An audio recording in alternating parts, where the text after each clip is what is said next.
Hi, it's me Judith and welcome to my vlog. So for today's video nga ay pupunta tayo ng Bayan ng Sablayan. From Kalintaan to Bayan ng Sablayan po ay 1 oras at kalahati. Dahil ngayon ay araw ng kaarawan ng ating kamahalan, tayo ay gagala muna. Iuwi ko muna siya sa kanila. Ayan siya.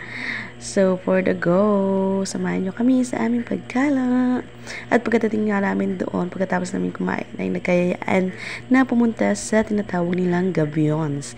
Ito daw ay isang ilog lamang. So, na-curious ang inyong sisi, kaya for the go tayo dyan. At ang ganda nga pala ng daan dito. At yan, ito nga po pala yung daan. At sa kabila nga po ng parang highway na yan. Highway? Ay, yun na po yung ilog. At ito na nga, makikita natin yung malawak na ilog. At maganda daw po dito pag gabi dahil may mga ilaw. At yan na nga, nandito na tayo. Ayan, ito pala yung gabions. Akala ko naman ay resort talaga siya. Ito pala ay ilog lang talaga. Sabi ko nga, baka may makuha tayong tulya or paros dyan. Kala ko nga namamaros sila dyan eh. Pero hindi pala. Nagpipiknik po, marami pong tao. At balak na sana namin maligo, kaso lang sobrang init. At walang malilom na pwedeng masilungan. Kaya nagtingin-tingin na lang kami. O diba? Ayan, ang birthday boy. Tingin-tingin na lang kami. At pagkatapos ay umuwi na din. O diba? Nagpainit lang ang mga tao. Yan talaga ang ating mga gagawin ngayong bakasyon. Ay, magpainit ng magpainit.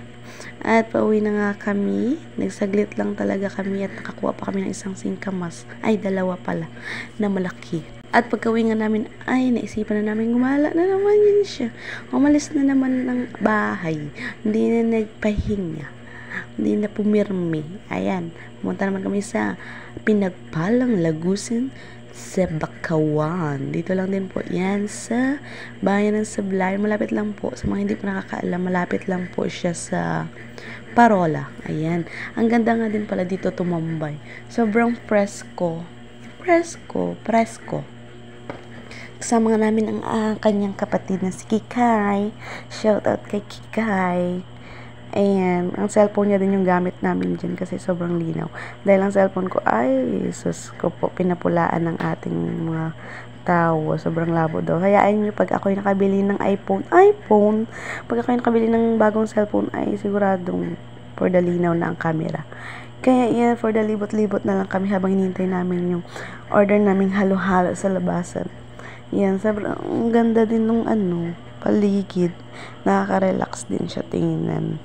At kung inyo mapapansin, yan, ang galing din ng gumawa talaga na diba? Nagawa nila yan, ng pinaka-lagusan. Lagusan, pero hindi siya lagusan.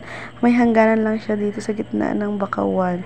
At may nakita nga daw siyang isda at yan, pinapunta niya ako doon. May isda daw na malaki, pero hindi ko makita.